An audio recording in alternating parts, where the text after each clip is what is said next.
What a good girl. Hi, princess. Okay, do you want to take her back? Okay. Thank you.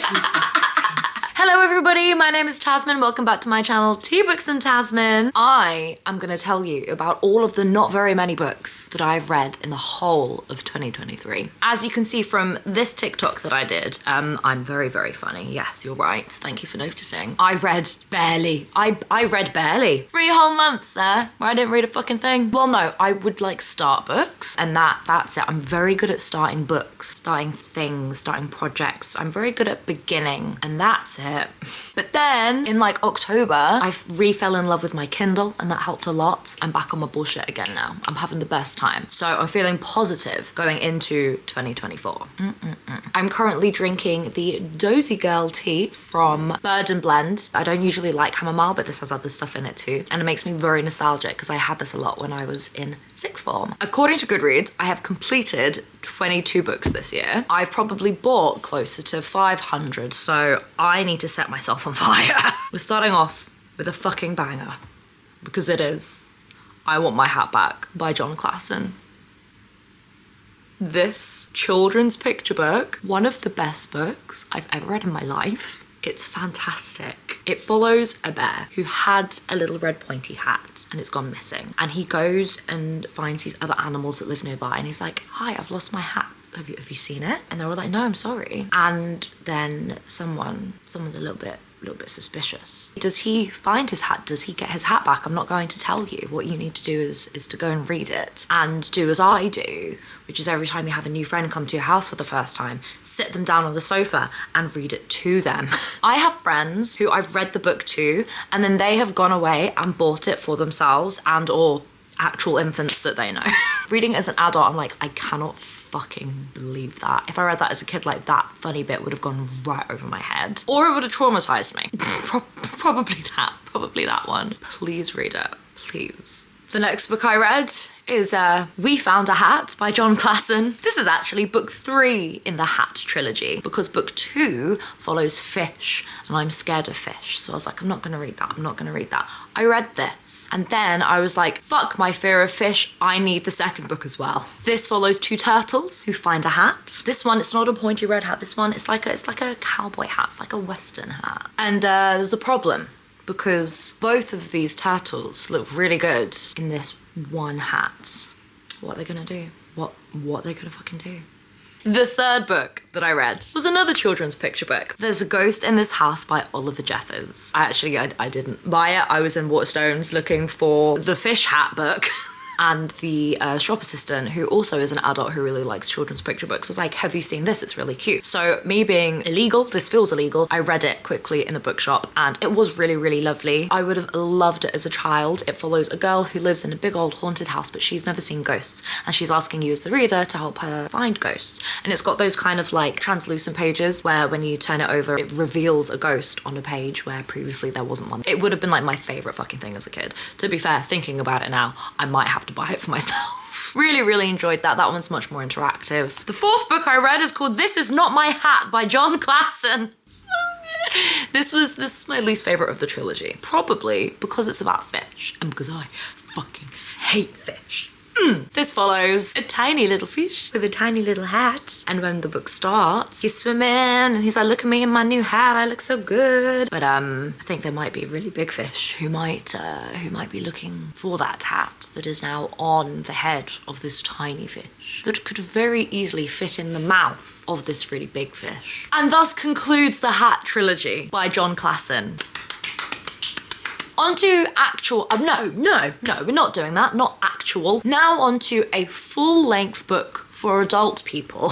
The next book I read was Red Memory, Living, Remembering and Forgetting China's Cultural Revolution by Tanya Branigan. This is one of those instances where it's relevant to what I was saying earlier about my ADHD and not completing books and stuff, because I just realized I actually never finished it, but I've included it because it is still one of the most important and most impactful books. So I've read this year and potentially also in my life. I was asked by Blackwell's in Oxford to interview the author and I'm so grateful for that. that on so many different fronts, but especially because I'd not heard of this book and I very well may have never come across it if it wasn't for this interview. For those of you that don't know, I'm mixed race, I'm half Chinese, half English. My mum and her brothers grew up during the Cultural Revolution, and this book made my mum and made my family make so much more sense to me. This book is a very good entry point for anyone that is interested in learning a bit more about China's modern history, recent history. It's not like a textbook. It is Tanya interviewing people who lived through and survived the Cultural Revolution. I recommend it so much. The next book I read was also a nonfiction, but this was a memoir called Strong Female Character by Fern Brady. If you don't know Fern Brady, oh my god, look her up on YouTube, find her clips. She is a comedian. And this memoir, it's about her life through the lens that she got diagnosed with autism in her, I want to say early 30s. It follows her through her childhood, getting kicked out of school, being sent to, I can't remember the right phrase, some sort of institute for like troubled young kids, about figuring out her sexuality, about getting into comedy, about becoming a stripper to pay her way through uni, about like huge financial issues. She doesn't hold back on her relationships with her friends,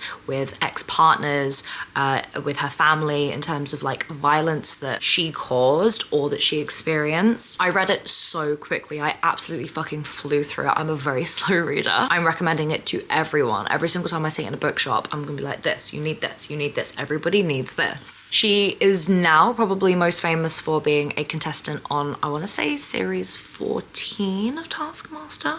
I've been a fan of her stand-up for years, and watching her in Taskmaster just kind of solidified for me how incredible she is. I just recommend this book so much for anyone that maybe doesn't know anything about autism, or maybe people who have autism or are autistic and want to feel less alone. Fantastic. Absolutely phenomenal, this book. The next one that I read is The Deloriad by Missouri Williams. This is a very small book. It's like that big. That's helpful, isn't it? It's a small book. The cover first caught my attention, and the book's content's not what I thought. Post-apocalyptic incest. I don't know if I'm even allowed to say that word on YouTube. Post-apocalyptic fiction is possibly my favorite. I think I've come to realize how much I love post-apocalyptic fiction. Severance by Ling Ma was one of my favorites of the last couple years as well. This is just, oh, I loved it. My Goodreads review for it was as follows. I was confused. I loved it. I understood nothing. It was perfect. But I totally understand if a lot of people would be utterly repulsed and would hate the experience. So, as I said, post-apocalypse, it's set in this like completely barren landscape, and we've got the matriarch, her brother, and all of their children. So if they're the first generation, we've got their kids, and then they've got grandkids now as well. And Dolores, the Deloriad, is the youngest of their children. And after so many babies with 2 siblings, they've gradually developed more and more physical and mental differences. Dolores being the most affected by all of the incest. We follow the perspectives of various different siblings and relatives in this world, and it's about them surviving. It's grotesque and debauched. The matriarch and her brother are very fascinating characters to learn about. I want to reread it, talking about it. I'm like, oh god, it was just, I loved it. Oh, these 3 books, Red Memory, Strong Female Character, and The Deloriad, I gave all of them 5 stars. Next, I listened to the audiobook of The Other Bennet Sister by Janice Hadlow. I adored this. This is a fat book. It's like over 600 pages, and I read it in 2 days. As I said, I listened to the audiobook. I get through audiobooks much quicker because I read physically with my eyes very, very slowly. And it got to a point where I needed the information to be going into my brain quicker. So I was listening to this faster than I've ever listened to any other audiobook in my life. If you don't know, Pride and Prejudice by Jane Austen is one of my favorite books. Stories, any kind of anything to do with it, I just need it in my face. The Other Bennet Sister in this instance is Mary. She is the middle child. She is the one that is often overlooked. She is the nerdy one with the glasses who plays the piano and is kind of autistically coded. She struggles to fit in with her own family. She doesn't know how to communicate what she actually means with the people around her. And this book, being from her perspective, was just delightful. It follows them through childhood, where growing up, she, Lizzie, and Jane were actually really close. And then the younger sisters came along, and by the time there were 5 of them, it very much divided up into the 2 oldest, the 2 youngest, and then Mary in the middle. by herself. We go through the events of Pride and Prejudice and then out the other side, where Mary gets the life she fucking deserves. The next two books I read don't even deserve to be counted. They're two ancient little My Little Pony kids books. Okay, this one is called My Little Pony, The Troll and the Castle of Darkness, and it came out in 1985, and it was 40 pages, and it's tiny with pictures, and it was just cute and silly, and I really enjoyed it. My Goodreads review was, I'm 24, and goddamn, this made me so happy. And I gave it 5 stars. And the next one was My Little Pony, The Magical Music Box. I didn't like this one as much. I still gave it 4 stars. It was still cute, but it wasn't quite as fantastic as the one before. The next 3 books that I read were rereads, and they're all in the same series, so I'm gonna kind of talk about them together-ish. And they are the first 3 books in the Wayfarer series by Becky Chambers. Book 1 is The Long Way to a Small Angry Planet. Book 2 is A Close and Common Orbit, and book 3 is Record of a Spaceborne Few. Books 1 and 3 are my favorites. I'm yet to read the 4th and final book in this companion series, because if I haven't finished reading it, it's not over. It's just not done. It's not complete until I complete it. I previously read these 3 physically, and now I have listened to the audiobook for all 3 and can confirm that reading them in any format is a magical, spectacular, life-changing experience. They're companion novels, as I said. I do recommend reading them in publication order, just because characters pop up. But if there's one plot that sounds more interesting to you, then like totally go for it. Oh, sci-fi, all sci-fi, space opera. Book 1 follows primarily Rosemary, who is joining an interspecies crew. She's joining to become a secretary receptionist sort of figure, and this crew's job is essentially the equivalent of highway maintenance. They punch holes, wormholes, from one part in space to another part in space. So instead of taking like 2 years to do that travel, it'll take you half an hour. Their journey is going to take 2 years, a long way, to get to their final destination, which is a planet that is very, very politically charged, violently charged at the moment. That's the Small Angry Planet. And we follow them through the daily life of living together. It's very gentle and like a warm hug.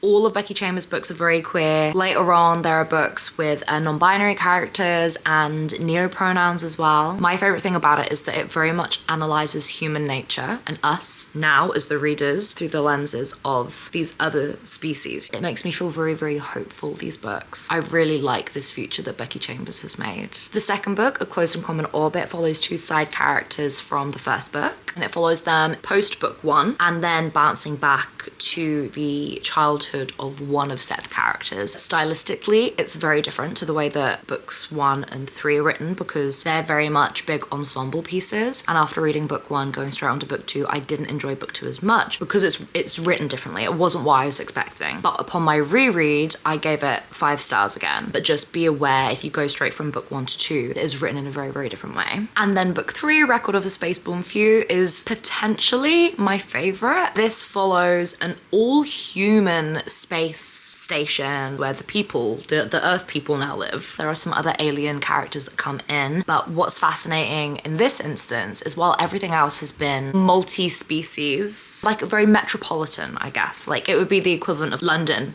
versus this book being set in a really rural village somewhere in the Midlands. It follows 4 characters and how they interlink. It still has that community ensemble feel that book 1 had. One of my favorite things about book 3 is the way that it makes you think about death. One of the main characters, her job, it's looked at in a very kind of like almost religious, spiritual way. She turns deceased humans into kind of like fertilizer that goes back into the earth, and the way that it's talked about is beautiful and life-affirming. It's my favorite series of all time. In 24, I am going to read the 4th and final book, and then I'm just gonna have to keep on rereading them again for the rest of my life. The next book I read was Daughter of the Forest, book 1 in the 7 Waters series by Juliette Marillier. This is a very, very fat book that, again, I listened to on Audible because I realized that big scary books I can only consume via my ears. It was so good that I sped through it and I read this like 700-page book in a matter of days. This is a Celtic reimagining of The Wild Swans. We follow Sorcha primarily and her brothers as well, as their dad takes another wife after their mother passed away, and she is a bit of an evil bitch and she curses them, and the brothers are all turned into swans.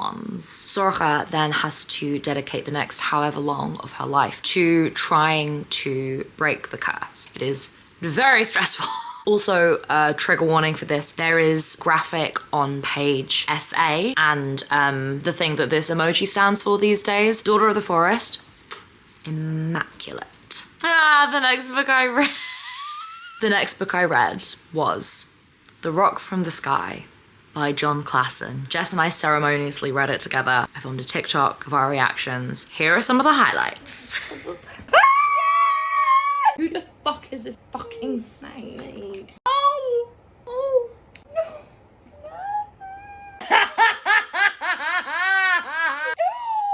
Oh my god! I'm not even going to read you the blurb because that in itself is a bit spoilery, given that there are about 10 words in the entire book. It's fantastic. Oh, the next book I read was Legends and Lattes by Travis Baldry. It was Legends and Lattes that got me out of my 3-month-long reading slump. I got it on my Kindle and I was like, I am only allowed to buy things in like the 99p sale if I start reading one of them immediately. And I did, and I read it in a couple of days, and it was so beautiful. It follows an orc called Viv. She was a mercenary. She wants to put murder and violence behind her. She decides to set up a cafe in a beautiful little seaside town where no one has ever heard of coffee before. High fantasy, low stakes. It is sapphic, but very gentle. It's beautiful, and it made me so immensely happy. And now Bookshops and Bone Dust is gonna be one of the first books that I read next year. Oh, now we're in fun new territory. The next 1, 2, 3, 4, 5 books I read were all by Katie Robert. Do you know Katie Robert? I've talked about Katie Robert in my last 2 book hauls because I read these books on Kindle and I love them so much that I had to go out and buy them physically. I actually have one of them right here. I had never read a romance before in my life. And when I told people that I was starting with this, they were like, that is bold. I read The Dragon's Bride, book 1 in A Deal with the Demon. It's loosely a Beauty and the Beast retelling. That's neither here nor there. We live in a world where there are bargainer demons and they get their magic, their power from making bargains with other people, other creatures. There is the human world, there is the magical bargainer demon world. You used to be able to move freely from one to another, now it's only the demons that are able to do so. Briar, along with a few other women in our human world, are in such dire circumstances that they're willing to give anything to get away from their life there and then. Which kind of begs the question of whether or not what happens next is consensual, because in order to give consent you need to be in a position where you are not able to be coerced, you know what I mean? But Azazel is the head bargainer demon and he gives Briar the chance to get her own back, is all I'm gonna say, if she gives him 7 years of her life in the bargainer demon realm. She says yes. She is auctioned off to a Prince Dragon Boy. I mean, it's a monster romance, so romance starts happening. And as I've said every time I've mentioned these books, strictly 18 plus, please. I know I read a lot of children's books. No. I gave The Demon's Bargain 5 out of 5 stars. That's my favorite book in the whole series. I gave the next one, The Kraken's Sacrifice, 3 stars. It's not that I didn't enjoy the book so much, it was more that the trauma that the main character was running away from was quite difficult for me to read, and also I just didn't feel like the main character made up for his shit. I hated him, I hate him so much. It was still solid, it just wasn't for me. And then the final book that's out so far is The Gargoyle's Captive, which I also gave 5 stars. I recommend reading them in this order, in publication order. The Demon's Bargain is technically published in another series where a bunch of romance authors wrote one book, but chronologically it is this. I recommend reading them in this order and be prepared to fall in love with the sexiest fucking non-binary demon in the world. I love Ramanu. Ramanu is like the fictional crush to end all fictional crushes for me. They're it, they're endgame. I've got like no battery left. Okay, let's see if I can finish this. The next book that I read was A Worthy Opponent, which is book 3 in the Twisted Tale series by Katie Robert. Hi! So I didn't beat the battery dying. I'm all dressed up. Oh, I've got the dress on because I'm going to the book break Pan Macmillan influencer party. I've only got 2 more to talk about, and then I'm going to tell you about the books that I'm currently reading, which I'm hoping to finish before the end of the year. A Worthy Opponent by Katie Roberts. It's book 3 in the Wicked Villain series. I don't entirely know what the definition of dark romance is, so I'm not going to call it that, but it's certainly spicy, smutty, steamy romance. And each of these books are kind of AUs of Disney villains. So the first one is Jasmine and Jafar, and this one is Tink and Hook. I started with this one just because Peter Pan is one of my favorite stories. My friend has lent me the physical copy of Desperate Measures. I'm hoping to finish that before the end of the year. But A Worthy Opponent was so brilliant. It was a lot darker than I was expecting in the abusive relationship that Tink is escaping from, which is Peter. I can't speak from experience, but just from like an outside perspective, I feel like it dealt with healing from a traumatic abusive relationship. Felt like it was done really well. Bearing in mind that they're all very, very short books, all of Katie Roberts' books that I've read so far, the last kind of quarter genuinely had me like, I was on the edge of my seat. I was on tenterhooks. All of these books, even the one that I didn't like as much, Crack and Sacrifice, the end chunk, I was like, I've got to read this immediately, like in one go. I can't put it down. And that was very much the same with this. The whole tone of the Wicked Villains books is very different to the A Deal with the Demon series. A Deal with the Demon is fantasy, monster romance, whereas this, I describe it as kind of like Gotham vibes, but it's not fantasy. It's like a dark criminal kind of world where all of these different territories are run by almost like gang mob sort of leader vibes. It's the same world that the Neon God series takes place in. Wicked Villains came first, and then the Neon God series was written after the fact. There are some interlinking characters. I think I gave it 5 out of 5 stars. Let's double check, shall we? 5 out of 5 stars. Brilliant. That is the end of the romance section. The most recent book that I read, I listened to the audiobook of House of Names by Colm Toibin because Erica from Monique and I discussed it for her book club, which she does each month over on her YouTube channel. I think it's each month. It might just be kind of whenever she feels like it, really. I listened to the audiobook. I listened to it in one go. I really enjoyed it. Because I love the original story of Clytemnestra, Agamemnon, Electra, Orestes, Iphigenia. I always get that the wrong way around. I gave this book 3 stars. I didn't like the way that it was written structurally. I feel like it would have been better if it was done in third person instead of from 3 different perspectives. It was very, very, bless you, Tucci. For a book that was only a bit over 200 pages, it was too short to achieve everything I think that the author tried to do. But his prose is absolutely beautiful. This was my second Colm Toibin book that I've read. Both of them, I gave 3 stars. Actually, I think on Chesil Beach I gave 2 stars. I love his prose and I definitely want to read something else by him in the future. But interestingly, with both of them, while there were some things that I really, really loved and enjoyed, there was something else that I strongly disliked and thought needed to be done completely differently. I will leave the link down below to the discussion on Erica's channel. I feel really intellectual and it was a really fun time, so you should go check that out. And that was the most recent book I read. And that's all of them. So let's look at what I'm currently reading. We've got my December book club pick for my middle grade book club. The link is down in the downstairs. The link is in the description if you want to join us over on Fable, where it breaks it up chapter by chapter so you can leave your thoughts after each chapter as you go. I'm currently reading Unhinged by Vera Valentine. It's only 70 pages and I'm halfway through. It's bizarre and I was just really curious, and it's really short because I was like, how the fuck is this book told from the perspective of a sentient door that is being fucked by a human? I needed to understand that, and I do understand that now. I feel like I'm better for it as well because I've learned things, and isn't that the most beautiful thing that we can get from literature? And I do recommend it. If you like weird kinky shit, fucking give it a go. It's weird, but strangely, really good writing. Obviously, like, it's ridiculous, but there are some bits where I was like, that's very well written.